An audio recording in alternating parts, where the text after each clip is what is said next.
எல்லோருக்கும் நமஸ்காரம். அதாவது நம் தெய்வம் அவர்கள் தூலத்திருமேனியராக வாசம் செய்து வந்த காலத்தில் புதிதாக யாராவது ஒருத்தர் மெய்வழியில் சேரணும்னு நினைக்கிறாருன்னு வச்சுக்கோங்க. ஒரு ஆண் சேரணும்னு நினைக்கிறார். அவர்கிட்ட தெய்வம் பொதுவாக 4 கேள்விகள் கேட்பாங்க. என்னென்ன? பீடி சிகரெட்டு குடிப்பியா, தண்ணி அடிப்பியா, சினிமா பார்ப்பியா அப்படின்னு கேட்பாங்க. இதில் ஒரு பழக்கம் இருந்தாலும் இந்த மெய்வழியில் அங்கத்தினராக இருக்க முடியாது, சேர முடியாது. சரி, 4வதாக ஒரு கேள்வி கேட்டாங்க. திருமணம் ஆயிருச்சான்னு கேட்பாங்க. திருமணம் ஆயிருந்தால் மட்டும்தான் இந்த மெய்வழியில் அங்கத்தினராக சேர்த்தாங்க. தெய்வம் அவர்கள் காலம் வரை குடும்பத்தோடு இருந்தால் ஞானம் கிடையாது. ஆனால் நமக்கு பார்த்திங்கன்னா அப்படியே மாற்றி போய் முதல்ல கல்யாணம் பண்ணி ஒரு மனைவி அழைத்து கொண்டு வா, அதன் பிறகு இந்த மெய்வழியில் சேரலாம் அப்படின்னு தெய்வம் வகுத்து வச்சாங்க சட்டம். ஒரு ஆண் திருமணம் செய்து விட்டால் அவருக்கு மனைவி வந்துடுவாங்க, குழந்தைகள் வந்துடுவாங்க, அவர்களுக்கான செல்வம் சேர்க்கணும், பணம் சம்பாதிக்கணும். அவர் இந்த நாட்டத்தில் தானே போவார். எப்படி அவருக்கு மெய்ஞான இச்சை வரும் அப்படிங்கிறது நமக்கு ஒரு ஆச்சரியமாக இருக்குது. ஆனால் தெய்வம் போய் திருமணம் பண்ணிட்டு வந்தால் தான் ஞானம்னு சொன்னாங்க. அப்போ நம்ம தேடி படிக்கும் பொழுது ஒரு மனைவி என்பவள் ஒரு ஆணின் வாழ்க்கையில் எவ்வளவு முக்கியத்துவமான ஒரு விஷயம் அப்படிங்கிறத தெய்வம் வேதம் ஃபுல்லாக விரித்து எழுதியிருக்காங்க. பல இடங்களில் உதாரணம் கொடுக்குற இடங்கள் எல்லாத்துலேயும் கணவன் மனைவி உறவை தான் உதாரணமாக கொடுக்குறாங்க. அதில் தெய்வம் ஒரு இடத்துல தெளிவாக நாம் ஏன் திருமணமானவரை தான் சபையில் சேர்த்தோம் அப்படிங்கிறதுக்கு ஒரு இடத்துல குறிப்பிட்டு காட்டியிருக்காங்க. ஒரு மனைவியானவள் தன்னுடைய கணவனுக்கு காலமெல்லாம் பணிவிடை செய்கிறாள். அவனுக்கு தேவையான எல்லாம் செய்கிறாள். அவளுக்கு சமையல் பண்ணுறதுலேருந்து அவனுடைய துணிகளை துவைத்து போட்டு பாத்திரம் கழுவி வீடை சுத்தம் பண்ணி அவனுடைய வாரிசு என்று அவன் பெற்றுக்கொள்கிற எத்தனை பிள்ளைகளாக இருந்தாலும் சரி, அந்த பிள்ளைகளை வளர்த்து அதுங்களுக்கான உணவு கொடுத்து அதுங்களுக்கான மொழியை கற்றுக் கொடுத்து நன்மைகளை கற்றுக் கொடுத்து எல்லாம் கற்றுக் கொடுத்து அவனுடைய பிள்ளையை இவள் கண்ணு கருத்துமாக வளர்க்குறாள். புருஷன் கால் வலிக்குதுன்னு சொன்னால் இவளுக்கு கண்ணிலேருந்து தண்ணி வருமா, அந்த அளவு அவன் மேலே அன்பு வச்சு தன்னுடைய வாழ்க்கை என்று எதையுமே பார்க்காம என்னுடைய கணவன் தான் எனக்கு முக்கியம் அப்படின்னு ஒருத்தி வாழ்கிறாளே. ஒரு மனைவி மீது எந்த ஒரு கணவன் நிஜமான அன்பு வைக்கிறானோ அவன்தான் தனக்காக பாடுபட்ட குருபிரான் மீதும் அதை நினைத்து பார்த்து அன்பு வைப்பான். அதனால தான் நாம் கல்யாணம் பண்ணிட்டு வந்தால் தான் ஞானம்னு எடுத்து வச்சோங்கிறாங்க. இப்போ நம்ம பிறக்கிறோம், ஒரு 25 வயசு வரைக்கும் தான் நம்ம அம்மா அப்பா வளர்க்குறாங்க, நம்ம கண்ணு கருத்துமாக தான் வளர்க்குறாங்க, இல்லைன்னு சொல்லலை. ஆனால் நம்ம ஒரு ஆண் 100 வயது வாழ்கிறான் என்றால் அவனுக்கு ஒரு 25 வயதில் திருமணம் ஆகுதுன்னா மீதம் இருக்கிற 75 ஆண்டுகள் கூட பயணிக்க போகிறது மனைவி தான். பிறக்கிறான், 25 வயசு வரையும் அம்மா அப்பா வளர்க்குறாங்க, கல்யாணம் பண்ணி கொடுத்துட்றாங்க, அப்புறம் குழந்தை பிறக்குது. அந்த குழந்தை ஒரு 25 வருஷம் கூட இருக்க போகுது. பெண் குழந்தைனா திருமணம் செய்து வைத்து அவங்க புகுந்த வீட்டுக்கு போயிடுவாங்க. பிறகு ஆண் மகனாக இருந்தால் ஒருவேளை திருமணம் பண்ணி வச்சா அவன் மனைவி சொல்படி கேட்டுட்டு அவன் போயிடுவான், தனி கொடுத்தனும். இது தெய்வமே வேதத்தில் சொல்லுவாங்களே, இந்த திருவள்ளி வசனத்தில் சொல்லுவாங்க. அங்கிட்டு இங்கிட்டும் குறுக்க என்னெடுக்கும் என்னடப்பா அம்மா அப்பா பார்ப்பாங்க, என்ன நடவடிக்கை ஒரு மாதிரி இருக்கே அப்படின்னா, இல்லைம்மா என் பொண்டாட்டி தனி கொடுத்தனம் போகலான்னு சொல்கிறா, அதனால நாங்கள் தனியாக போயிடலான் இருக்கோம் அப்படின்னு சொல்லுவான். அம்மா அப்பாவும் பார்ப்பாங்க, சரி நீ போப்பா, நீ தனியாக போய் இருந்து நல்லபடியாக இருந்து அனுப்பி வச்சுருவாங்கன்னு தெய்வம் ஒரு திருவாக்கியத்தில் சொல்லுவாங்கள்ல, அதுதான் நிஜம். அப்போ ஆண் பிள்ளையாக இருந்தாலும் 25வது வயதில் கல்யாணம் பண்ணோன்னா தனி கொடுத்தனம் போகுது. பெண் குழந்தை 25 வயதில் திருமணம் முடித்து போயிட போகுது. திரும்ப இருக்கிற பாக்கி 50 ஆண்டுகள் இவள் ஒருத்தி தான் நமக்கு கடைசி வரைக்கும் இருக்க போகிறவ கூட துணை அப்படின்னு நினைக்கணும்னு தெய்வம் சொல்லித்தர்றாங்க. எவ்வளோ தூரம் அவங்கள மகிழ்ச்சியாக வச்சுக்கணும். இதில் ஒரு சிக்கல் என்ன அப்படின்னு பார்த்தோம்னா, என் மனைவி என் சொல்படி கேட்பதே இல்லை, நான் ஒன்று நினைக்கிறேன் அவள் ஒன்று செய்கிறா, இது நம்ம எப்படி அவங்க மேலே அன்பு காட்டுறது அப்படின்னா, தெய்வம் வேதத்தில் அதையும் குறிப்பிட்டு காட்டிட்டாங்க. உன் மனைவி உன் சொற்படியில் நடக்க மாட்டாங்க, நீங்கள் தான் அவங்க சொற்படி நடக்கணும். ஏன்? ஒரு பெண்ணை வைத்து சமாளிக்க முடியாதவனுக்கா மெய்ஞானம் வரும்னு எழுதுகிறாங்க வேதத்தில். தெய்வம் அந்த இடத்துல வேறு வார்த்தையை கூட உபயோகப்படுத்திருக்கலாம். ஒரு மனைவியை வைத்து வாழ முடியாதவனுக்கு, ஒரு மனைவியின் இடத்தில் அன்பு செலுத்த முடியாதவனுக்கு எழுதியிருக்காங்க. மனைவியை வைத்து சமாளிக்க முடியாதவன்னு தெய்வம் அதே வார்த்தையை குறிப்பிட்றாங்க. ஏன்? பெண் என்பவள் தன்னுடைய எண்ண உலகத்துக்குள்ளே, தன்னுடைய குடும்ப வட்டத்துக்குள்ளே, தன்னுடைய வாழ்க்கைக்குள்ளே தான் ஒரு ஆணை இழுப்பாள்.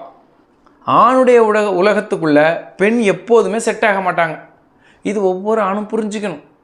கல்யாணம் பண்ணுறதுக்கு முன்னாடி இந்த விஷயத்தை நம்ம தெரிஞ்சுக்கணும். நம்ம திருமணமானதற்கு பிறகு நம்முடைய வாழ்க்கை என்று எதுவும் கிடையாது. நம்முடைய மனைவி என்ன சொல்கிறாங்களோ அதை தான் நம்ம பின்பற்றணும்னு ஒரு முடிவுக்கு வந்துடணும். அதை விட்டுட்டு எனக்குன்னு ஒரு உலகம் இருக்குது, எனக்குன்னு ஒரு சந்தோஷம் இருக்குது, எனக்குன்னு நண்பர்கள் இருக்காங்க, எனக்குன்னு ஒரு விஷயங்கள்லாம் இருக்குது, நான் அதெல்லாம் அப்படியே தொடருவேன், நீயும் கல்யாணம் பண்ணிட்டு கூட வா அப்படின்னா அப்படியெல்லாம் நடக்காது. அந்த பயணமும் போகாது. அதனால தான் தெய்வம் மனைவியை வைத்து சமாளிக்கணும்னு இருக்காங்க. அவளுடைய போக்குக்கு உன்னை இழுப்பா, அவள் சொல்கிறத நீ கேட்குற மாதிரி இருக்கும்.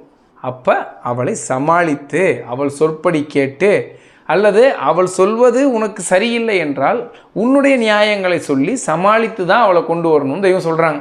அப்போ நம்ம நினைக்கிற மாதிரி ஒரு மகிழ்ச்சிகரமான எப்போதும் சிரித்த முகத்தோட அப்படியே நம்மளை நாதா பிராணநாதா அப்படின்லாம் அழைக்க மாட்டாங்க. அவங்க உலகத்தில் பர்ஃபெக்டாக கரெக்டாக வாழ்ந்துக்கிட்டு இருப்பாங்க. நம்மளை தான் அவங்க உலகத்துக்குள்ளே இழுப்பாங்க. நம்ம அதுக்கு பொருந்தி தான் போகணும். ஆனால் இதில் ஒரு நன்மை என்ன இருக்குது அப்படின்னு பார்த்தீங்கன்னா, எந்த ஒரு மனைவியும் தன்னுடைய கணவன் கெட்டு போகட்டும்னு நினைக்க மாட்டாங்க.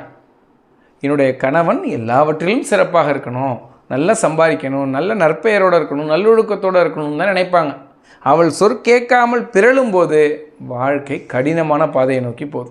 இதில் ஆண்கள்கிட்ட ஒரு பெரிய ஒரு மைனஸ் பாயிண்ட் இருக்குது. என்ன அப்படின்னு பார்த்தீங்கன்னா, குடும்பத்தில் எல்லோரும் உட்காந்து பேசுகிறப்பையாக இருக்கட்டும், இல்லை நண்பர்கள் கூட பேசுகிறப்பையாக இருக்கட்டும், தன்னுடைய மனைவியை பற்றி குறிப்பிடும் பொழுது, என் மனைவிக்கு ஒன்றும் தெரியாதுங்க, வீடு, குழந்தை குட்டி, பாத்திரங்கள் வருது, துணி துவைக்கிறது, சமைக்கிறது, இதை தாண்டி அவளுக்கு ஒன்றும் தெரியாதுங்க, உலக அறிவெல்லாம் எதுவும் தெரியாது, வெளியில் என்ன நடக்குதுன்னெலாம் எதுவும் தெரியாது அப்படின்னு சொல்கிறத பார்க்க முடியுது.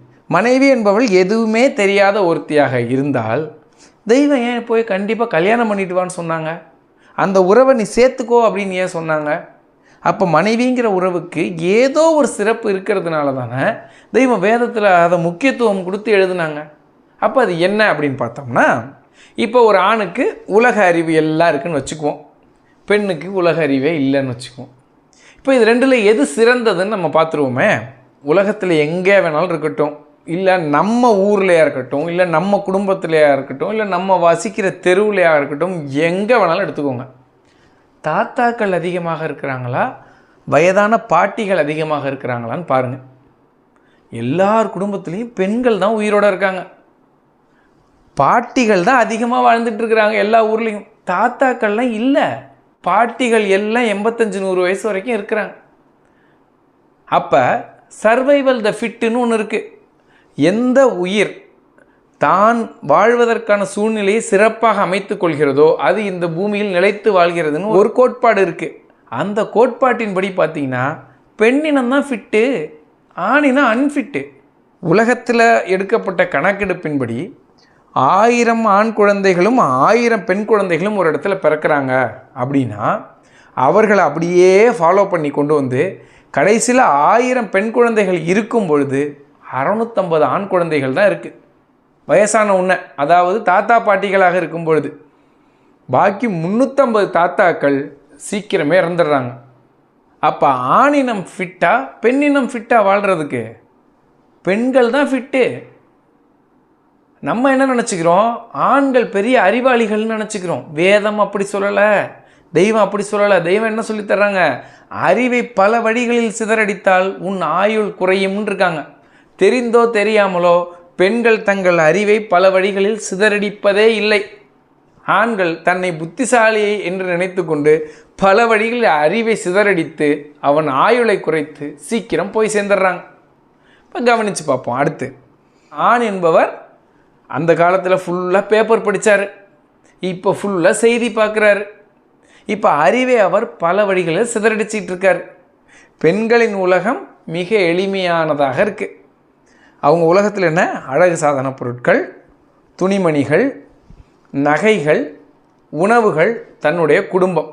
இதை தாண்டி அவங்க பேச்சே இருக்காது.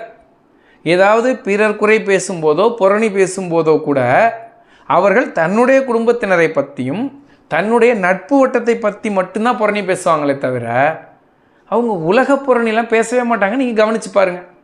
இதே ஆண்களின் உலகத்தை நீங்கள் எடுத்துக்கிட்டிங்கன்னா ஆண்கள் இதை பற்றிலாம் எதுவுமே இருக்காது. நேரடியாக வெளிநாட்டு ஒரு தலைவருக்கு இவங்க இங்கேருந்து புத்தி சொல்லிக்கிட்டு இருப்பாங்க. இந்திய பிரதமருக்கு இங்கே உட்காந்து பிரதமர் இந்த திட்டத்தை இப்படி செஞ்சுருந்தா சரியாக இருந்திருக்கும், அவர் மாற்றி செஞ்சிட்டாரு. பொருளாதாரம் வந்து இப்படி இருந்திருக்கலாம், நம்ம முதலமைச்சர் இதை வந்து இப்படி செஞ்சுருக்கலாம் அப்படின்னு இங்கே உட்காந்து பேசிகிட்டு இருப்பாங்க. இப்போ இதனால் இவருக்கு நடந்த நன்மை என்ன? இவருடைய சர்வைவலுக்கும் அதுக்கும் என்ன தொடர்பு? இவர் நாளெல்லாம் செய்தி பார்த்தாரே, நாளெல்லாம் பேப்பர் படித்தாரே, இது மூலம் இவர் செய்த நன்மை என்ன? இல்லை அல்லது இவருக்கு வந்து சேர்ந்த நன்மை என்ன? ஒன்றும் கூட இல்லை, ₹1 பிரயோஜனம் கிடையாது. இவர் தேவையற்ற சிந்தனைகளை மண்டையில் போட்டு போய் சேர்ந்துடுறார். ஆனால் பெண்கள் எதுவுமே தெரியாது அவங்களுக்கு. நீங்கள் ஒரு பெண்ணை கூப்பிட்டு சமீபத்தில் ஏதோ நடந்த உலகத்தில் நடந்த ஏதோ ஒரு பெரிய ஒரு சம்பவத்தை பற்றி கேட்டு பாருங்களேன், எனக்கு தெரியாதுங்கம்பாங்க. 100 பெண்களை கேட்டிங்கன்னா 98 பேர் தெரியாதும்பாங்க. பெண்கள் என்ன பார்ப்பாங்க? சேலை எப்படி, சமையல் பண்ணுறது எப்படி, என் பிள்ளைய எப்படி வளர்க்குறது, கணவன் சம்பாரித்து கொண்டு வந்தால் அந்த பணத்தை எப்படி எங்கேயாச்சும் முதலீடு செய்கிறது, எப்படி நகை வாங்கிறது, இதுதான் சர்வைவல் ஃபிட்டு. பெண்கள் என்ன பண்ணுறாங்க? சரியாக வாழ்கிறாங்க. அவங்க எனக்கு என்ன தேவையோ அந்த உலகத்துக்குள்ளே அவங்க நின்றுக்கிறாங்க. ஆண்கள் சைனாக்காரங்க இப்படி பண்ணிட்டாங்க, அமெரிக்காக்காரங்க இப்படி பண்ணிட்டாங்க, ரஷ்யாவில் இப்படி நடந்துருச்சு. ஏன்ப்பா அதெல்லாம் நமக்கு எதுக்குப்பா? அவங்க அங்கங்கே நடக்கிறது நடக்கட்டுமே, இங்கே என்ன நடக்குதுன்னு பாருங்கள். நமக்கு என்ன நடக்குதுன்ட்டு நம்மக்கிட்ட இருக்கிறது ஒன்றே ஒன்று. ஒரு தேர்தல் வந்துச்சுன்னா நமக்கு பிடிச்ச ஏதோ ஒரு தலைவருக்கு போய் ஒரு வாக்களிச்சுட்டு வந்துட்டு நம்ம பெண்கள் உலகத்துக்குள்ளே பூந்துடணும். ஒரு ஆண் சிறப்பாக வாழணும்னு நினச்சா பெண்கள் உலகம் மாதிரி வாழணும். என்னுடைய குடும்பம், என்னுடைய வியாபாரம், எனக்கான வேதம், எனக்கான வழிபாட்டு முறை, இப்படி நம்முடைய எண்ண உலகத்தை சுருக்கணும். சுருக்கி கொண்டு வந்தோம்னா தான் ஆண் வாழ முடியும். இல்லாட்டி பெண் இனம் சிறப்பாக வாழ்ந்துட்டுருக்கோம், ஆண்கள் எல்லாம் போய்கிட்டே இருப்பாங்க ஒருத்தர் பின்னாடி ஒருத்தராக, பெண்கள் தான் மிச்சமாக இருப்பாங்க. ஏன்? அவங்க எளிமையாக சிறப்பாக வாழ்கிறாங்க. அப்போ அங்கே ஒருத்தர் சொன்னார் பாருங்கள், குடும்பத்தில் உட்காந்துட்டு இருக்கிறப்ப, நண்பர்களோட உட்காந்துட்டு இருக்கப்ப என் மனைவிக்கு எதுவும் தெரியாது அப்படின்னு சொன்னார் பாருங்கள். அவருக்கு தான் எதுவும் தெரியல. அந்த பெண் தான் புத்திசாலி, மிக அறிவாளி பெண் தான். அவள் தனக்கு என்ன தேவையோ அதை முழுமையாக தெரிஞ்சு வச்சிருக்கிறாள். சமையல் முழுமையாக தெரியும், தன்னை அழகுபடுத்தி கொள்ள முழுமையாக தெரியும், நல்ல ஆடைகள் அணிந்து கொள்ள முழுமையாக அவளுக்கு தெரியும். பணத்தை கொண்டு போய் கொடுத்தீங்கன்னா அதை நகை வாங்கவோ அல்லது ஒரு முதலீடு செய்யவோ அவளுக்கு முழுமையாக தெரிஞ்சிருக்கு. அப்போ முழுமையான வாழ தெரிந்தது பெண்ணினம்தான். ஆணினம் ஏதேதோ எண்ண ஓட்டத்தில் வாழ்ந்து போய் சேர்றது. அதனால தான் தெய்வம் வாழ தெரிந்த பெண்ணினம் கூட நீ போய் சேர்ந்துக்க, அவ சொல்படி கேட்டு நடன்னு சொன்னாங்க. அதனால தான் கல்யாணம் பண்ணிட்டு வான்னு சொன்னாங்க. அப்போ தான் இவனுடைய ஆயுள் நீளமாக இருக்கும். பொண்டாட்டி சொல் பேச்சை கேட்டால் தான் இவனுக்கு ஆயுளே. நிஜமான அன்பு மனைவி மேல் யார் வைத்து வாழ்கிறார்களோ அந்த ஆண் நீண்ட ஆயுளோடு வாழ்கிறான்னு சர்வே சொல்லுது. இந்த மருத்துவ உலகம் மனைவி கூட நல்லா பேசுங்கன்னு இப்போ கண்டுபிடிக்குது. தெய்வம் அப்போயே எழுதி வச்சுட்டு போயிட்டாங்க, கல்யாணம் பண்ணிவிட்டு பொண்டாட்டி கூட வாழுன்னு சொல்லிட்டு. இதில் இன்னொன்று தெய்வம் ரொம்ப அற்புதமாக பெண்களுக்கு ஒரு ஸ்பெஷலாக ஒன்று குறிப்பிட்டு காட்டியிருக்காங்க வேதத்தில். என்னன்னா, ஆண் இந்த மெய்க்காக நேரம் ஒதுக்கணும். அவன் இந்த மெய்க்காக நேரம் ஒதுக்கி ஆலயத்துக்கு வர்றது, வணக்கத்தில் கலந்துக்கிறது, பாராள கலந்துக்கிறது, தெய்வ வேதங்களை படிக்கிறது, இப்படி இந்த மெய்வழிக்காகவும் தெய்வீகத்துக்காகவும் அவன் நேரம் ஒதுக்கணுங்கிறாங்க. ஒதுக்கி நீ இதை செஞ்சே ஆகணுங்கிறாங்க சட்டம். ஆனால் பெண்ணுக்கு சொல்லும்போது எப்படி சொல்கிறாங்கன்னா, அவளுக்கு நேரம் கிடைப்பதில்லை. அவளுக்கு பிள்ளைங்களை வளர்க்கணும், கணவனுக்கான எல்லாம் செய்யணும், வீட்டு வேலைகளை பார்க்கணும். அதற்காக அவள் தன்னுடைய குடும்பத்துக்காகவும் தன்னுடைய கணவனுக்காகவுமே தன்னுடைய வாழ்நாளை அதிகமாக செலவு செய்ய வேண்டி இருப்பதால் அந்த பெண்ணுக்கான தவத்தை நாம் செய்கிறோங்கிறாங்க. நாம் தவத்தை போட்டு ஒவ்வொரு பெண்ணுக்கும் நிரப்பி அவளை மோட்சத்துக்கு கூட்டிகிட்டு போகிறோம். தெய்வ வேதத்தில் எழுதி கொடுத்துருக்காங்கங்க. பெண்களுக்கு எவ்வளோ பெரிய வாய்ப்பு கொடுத்துருக்காங்க பாருங்கள் தெய்வம்.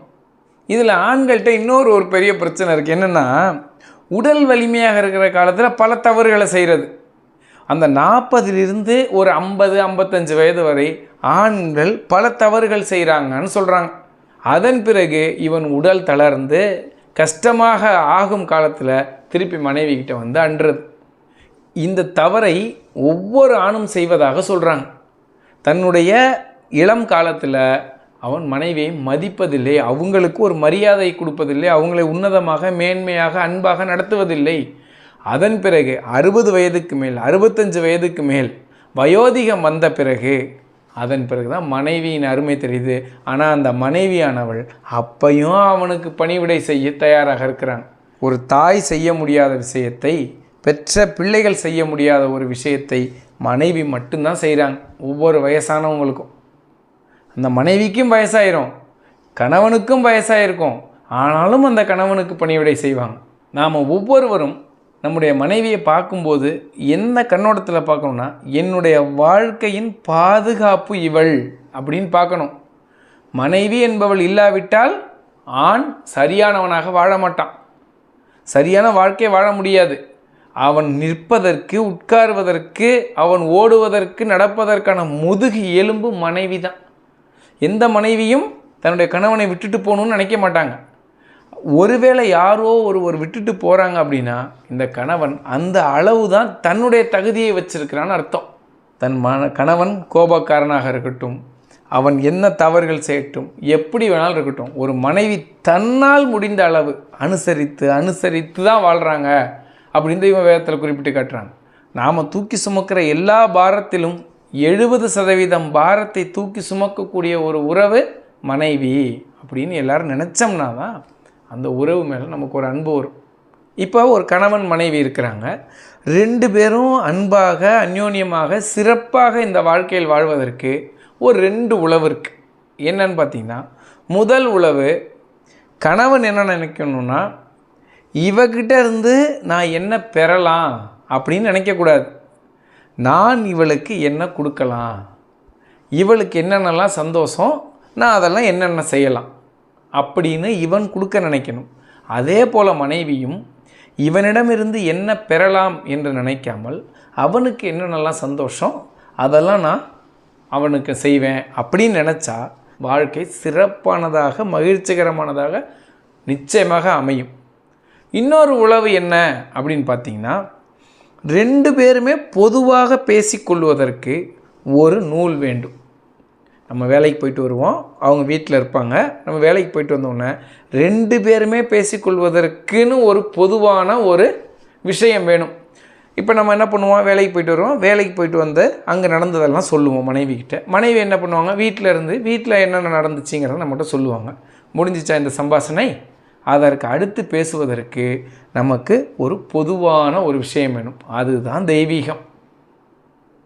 நம்ம என்ன பண்ணணும், நான் இன்றைக்கி இந்த பாடல் கேட்டேன், நான் இங்கே இந்த வாக்கியம் படித்தேன், எனக்கு இது ரொம்ப நல்லா இருந்துச்சு, எனக்கு இது புதுமையாக இருந்துச்சு அப்படின்னு நம்ம தெய்வத்தை பற்றி சொல்கிறோம்.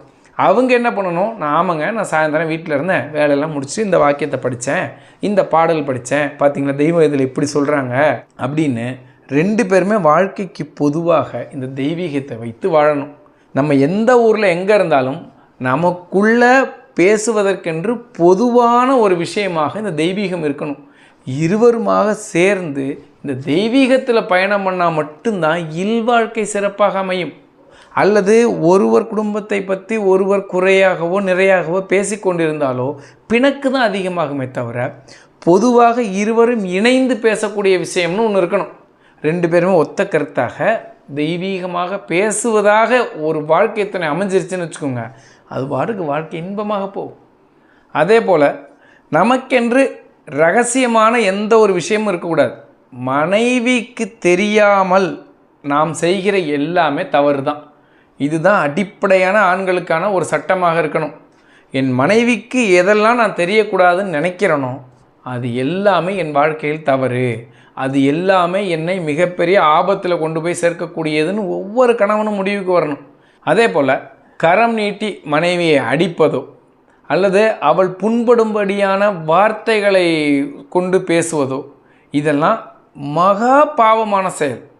ஏன்னா தெய்வம் என்ன சொல்கிறாங்க, அவளுக்கு துணையாக நாம் நிற்கிறோங்கிறாங்க, அவளுக்காக நாம் தவத்தில் இருக்கிறோங்கிறாங்க. நம்முடைய மனைவியை நம்ம காயப்படுத்துவது போல பேசுவதோ, அவளை அடிப்பதோ அல்லது நம்ம அவளை கஷ்டப்படுத்தணும்னு நினைக்கிறதோ நம் தெய்வத்திற்கு நேரடியாக செய்கிற துரோகம் அப்படின்னு நம்ம நினைக்கணும்.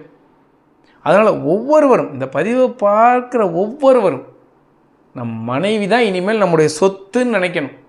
எனக்கு இருக்கிற எல்லா சொத்தும் குறுக்க வந்துச்சு. வந்துச்சு போச்சு வந்துச்சு போச்சு எல்லாம். ஆனால் என் மனைவி 25வது வயதில் என் கூட இணைந்தாள். நான் கடைசி மூச்சு இருக்கும் வரை என் கூட இருக்க போகிறாள். அப்போ அவளுக்கு நான் எவ்வளோ முக்கியத்துவம் கொடுக்கணும். எல்லா சொத்தை விட, நான் சேர்த்த எல்லா செல்வத்தை விட என்னுடைய பெருஞ்செல்வம் என்னுடைய மனைவி தான் ஒவ்வொரு கணவனும் நினைக்கணும். ஏன்னா தெய்வம் வேதத்தில் மனைவியை அவ்வளவு மேன்மைப்படுத்தி சொல்கிறாங்க. வாங்க, தெய்வம் நூற்றுக்கணக்கான இடங்களில் மனைவி என்கிற உறவை பற்றி மேன்மைப்படுத்தி குறிப்பிட்டு காட்டியிருக்காங்க. ஆனால் நாம் ஒரு சில வாக்கியங்கள் மட்டும் பார்ப்போம். திருவருட்குறளில் 14வது திருவாக்கியத்தில் தெய்வம் குறிப்பிட்டு காட்டுறாங்க, தனது செல்வ சிறப்பு வாழ்வு வளங்கள் எல்லாம் புருஷன் தன் மனைவி அனுபவிக்க தருவானே தவிர பரஸ்திரி அனுபவிக்க விடுவதில்லை. அதுபோல இச்சத்திய நெறி கட்டுப்பாட்டினுள் தன்னிச்சையாக நுழைந்த ஜெயசீலர்களுக்குத்தான் இது, மற்றைய ஏனைய பாவிகளுக்கு இது இல்லை. எவ்வளவு அழகாக சொல்கிறாங்க பாருங்கள் தெய்வம். ஒரு கணவன் தான் சேர்த்து வைத்திருக்கிற செல்வங்கள் எல்லாமே தன் மனைவி அனுபவிக்கும் போது அவனுக்கு கஷ்டம் வர்றது இல்லையா. தன் மனைவி நல்ல நகை போட்டுக்கிட்டோம், நல்ல சேலை கட்டிக்கிட்டோம், நல்ல சந்தோஷமாக இருக்கணும்னு நினைப்பானான் நல்ல கணவன். ஆனால் இன்னொரு பெண்ணுக்கு கொடுக்கும்போது அவன் என்ன பண்ணுவான், கடனாக கொடுப்பான். இந்தாம்மா 100 ரூபா வச்சுக்க, அப்புறம் எனக்கு திருப்பி கொடுத்துருங்க. அது பரஸ்திரி, அதாவது பிற பெண் அது. ஆனால் தன் மனைவி தன்னுடையது என்று நினைக்கிறான் சொல்கிறாங்க. அதுபோல் என் பிள்ளையாக யார் இருக்கிறாங்களோ அவங்களுக்கு நான் அந்த மெய்யை வாரி வழங்குவேன், மற்றவர்களுக்கு இது கிடையாதுன்னு சொல்லி முடிக்கிறாங்க திருவாக்கியத்தில். அதே திருவருட்குறளில் 219வது திருவாக்கியத்தில் தெய்வம் என்ன குறிப்பிட்டு காட்டுறாங்கன்னா, உனக்கு வழிபட்டு நிற்கின்ற உன் மனைவிக்கு சொர்க்கம். ஒரு கணவனுக்காக வேண்டி நிற்கின்ற மனைவிக்கு சொர்க்கம் கிட்டும்ங்கிறாங்க. அப்போ அந்த சொர்க்கத்தை எதனால் தெய்வம் கொடுக்குறாங்க, அவர்களுடைய தவப்பாட்டை போட்டு இட்டு நிரப்பி கொடுப்பதாக தெய்வம் குறிப்பிடுறாங்க. திருவருட்குறளில் 253வது திருவாக்கியத்தில் பாருங்கள், கல்யாணம் செய்து கொண்டால் இந்த ஞானம் வராது என்கிறார்களே, ஒரு பெண்ணை வைத்து சமாளிக்க முடியாத இவன் அந்த வல்ல சக்தியை எப்படி வைத்து சமாளிப்பான் அப்படின்னு கேட்குறாங்க. மனைவியை வைத்து சமாளிக்க தெரியாதவனுக்கு ஞானமே கிடையாதுன்னு எழுதியிருக்கிறாங்க. அதே திருவருட்குறளில் 239வது திருவாக்கியத்தில் தெய்வம் என்ன குறிப்பிடுறாங்கன்னா, ஒரு மனைவி தன் புருஷனை சாகிற வரை பிரியமாக வைத்து கொள்ளுகிறாளே, புருஷனும் மனைவியிடம் பிரியமாக நடந்து கொள்ளுகிறானே அப்படின்னு குறிப்பிடுறாங்க. ஒரு மனைவியானவள் என்ன பண்ணுறா, தன்னுடைய கடைசி மூச்சு வரைக்கும் தன்னுடைய கணவனின் நலன் பற்றி யோசிக்கிறா, தன்னுடைய கணவனுக்கு நல்லது செய்யணும்னு நினைக்கிறாங்கிறாங்க தெய்வம். திருவருட்குறளில் 309வது திருவாக்கியத்தில் தெய்வம் என்ன குறிப்பிடுறாங்கன்னா, உன் மனைவி உன்னிடம் காட்டும் ஒழுக்கம் அன்பு வாய்ச்சொல்லாகவா இருக்கிறது, செயலாகவன்றோ இருக்கிறது. அப்படியே ஆசானிடமும் உன் ஒழுக்கமும் அன்பும் வர வேண்டும். ஆசானின் இரக்கம் உன்மேல் வர உன் நடத்தை அவர்கள் எண்ணத்திற்கு நேர்பட இருக்க வேண்டும். ஒரு மனைவி ஒரு கணவனிடம் காட்டும் அன்பும் ஒழுக்கமும் வெறும் வாய்ச்சொல்லாகவா இருக்குது, செயலாக இருக்குது. நிஜமாக துணி துவைச்சி காய போடுறாங்க, நிஜமாக பாத்திரம் விளக்குறாங்க, நிஜமாக அவனுக்கு சமையல் பண்ணி போடுறாங்க, நிஜமாக அவனுக்கு வேண்டியது எல்லாம் செய்கிறாங்க. எல்லாம் செயலாக இருக்குது, எதுவுமே வாய்ச்சொல்லாக இல்லை. அதே போல் ஆசானிடத்தில் நீ நடக்க வேண்டும்ங்கிறாங்க. உன் மனைவி எப்படி உன்னிடம் நடக்கிறாளோ அதுபோல் நீ ஆசானிடத்தில் உண்மையும் நேர்மையும் ஒழுக்கமுமாக நடக்க வேண்டும்ங்கிறாங்க. திருமைஞான அருளமுதத்தில் 85வது திருவாக்கியம், நாம் கல்யாணமாகாதவர்களை சபையில் சேர்ப்பதில்லை, அவன் மெய்ஞானத்திற்கு லாயக்கில்லை. இறைவன் இவனுக்காகவே மனைவியாக்க பெண்ணை படைத்தான். இவனுக்கு உணவு, சுவை, முதுகு சொரிதல் முதலிய எல்லா தூல பணிவிடைகளையும் செய்வதால் இவனுக்கு அவள் மேல் அன்பு ஏற்படுகிறது. இந்த அடிப்படையான அன்பே இல்லாதவனுக்கு ஜீவரட்சிப்பு தரும் ஒரு தெய்வத்தின் பேரில் பேரன்பு ஏற்படுமா? இந்த பேரன்பை வளர்க்கவே அடிப்படையாக மனைவி மேல் ஏற்படும் அன்பு அப்படின்னு குறிப்பிடுறாங்க. ஃபஸ்ட்டு நம்ம பேசணும் பாருங்கள், தெய்வம் ஏன் சபையில் சேரும் பொழுது கல்யாணம் பண்ணிட்டு வான்னு சொன்னாங்கன்ட்டு, அதற்கான திருவாக்கியம் இதுதான். முதல்ல மனைவி உனக்கு எவ்வளோலாம் பணிவிடை செய்கிறாள்னு நினச்சி பார்த்து அவன் மேலே அன்பு வச்சா மட்டும்தான் இறைவனை பற்றி நினைக்கும் போதும் அவங்க பட்ட பாடம் நினச்சி அவங்க மேலே உனக்கு பேரன்பு ஏற்படும் அப்படின்னு தெய்வம் குறிப்பிட்டு காட்டுறாங்க. அதே போல் அருளமுதத்தில் இன்னொரு திருவாக்கியம் குறிப்பிட்றாங்க. 302வது திருவாக்கியத்தில், நீ வீட்டுக்கு போகிறாய், போய் உன் மனைவியிடம் நேற்று சாயங்காலம் சொன்னனே அதை கொண்டு வா என்று தமிழில்தான் சொல்லுகிறாய். இதை கோடி பேர் நின்று கேட்டாலும் புரியவே புரியாது. அந்த பாஷை உனக்கும் உன் மனைவிக்கும் தானே புரியும் என்று அலங்காரமாக அருளி செய்தார்கள். அதாவது ஒரு கணவனுக்கும் மனைவிக்கும் எப்பயுமே பரிபாஷை இருக்குங்கிறாங்க. கணவனுடைய ஒவ்வொரு செயலை பார்த்தே மனைவி புரிஞ்சு கொள்வாங்க. நம்முடைய கணவன் இந்த விஷயத்துக்கு இப்படி பண்ணுவார், அந்த விஷயத்துக்கு இப்படி பண்ணுவார் அப்படிங்கிறத ஒரு மனைவி செய்கையில் புரிஞ்சுக்குவாங்கங்கிறாங்க. ஒரு கணவனுக்கும் மனைவிக்கும் இடையில் மட்டும்தான் அவர்கள் பார்வையாலோ செய்கையாலோ வார்த்தையாலோ பேசிக்கொள்வது பிறருக்கு புரியாமல் அவர்களுக்கு மட்டும் புரியும்படி பேசிக்கொள்ள முடியும்னு அந்த இடத்துல அந்த கணவன் மனைவி உறவை மேன்மைப்படுத்தி குறிப்பிட்டு காட்டுறாங்க. இப்படி பல திருவாக்கியங்களில் பல இடங்களில் தெய்வம் மனைவி என்கிற உறவை மிகவும் மேன்மையாக குறிப்பிட்டு காட்டியிருக்காங்க. அதனால் தற்பொழுது திருமணம் முடித்து கணவன் மனைவி தம்பதியாக வாழ்ந்து கொண்டு வருபவர்கள் தற்போது இருக்கும் அன்பும் அந்யோன்யத்தை விட பல மடங்கு அன்பும் அந்யோன்யமும் அதிகமாக்கி கொள்ள வேண்டும். இருவருமாக சேர்ந்து தெய்வீகத்தில் பயணம் பண்ண வேண்டும். எதிர்காலத்தில் திருமணம் முடிக்க இருப்பவர்களும் இதையெல்லாம் பார்த்து கவனித்து மிக அன்பும் அந்யோன்யமாக வாழ வேண்டும். ஏன்னா மனைவி மீது யார் ஒருவர் நிஜமான அன்பு வைக்கிறாரோ அவர் மட்டும்தான் தெய்வத்தின் மீதும் நிஜமான பேரன்பு வைப்பார் அப்படின்னு தெய்வம் வேதத்தில் குறிப்பிட்டு காட்டியிருக்காங்க. எனவே எல்லா ஆண்களும் மனைவி மீது அன்புடையவர்களாகவும் தெய்வம் அவர்களின் மீது பேரன்பு கொண்டவர்களாகவும் வாழ முற்படுவோம். மீண்டும் ஒரு பதிவில் சந்திக்கலாம். நமஸ்காரம்.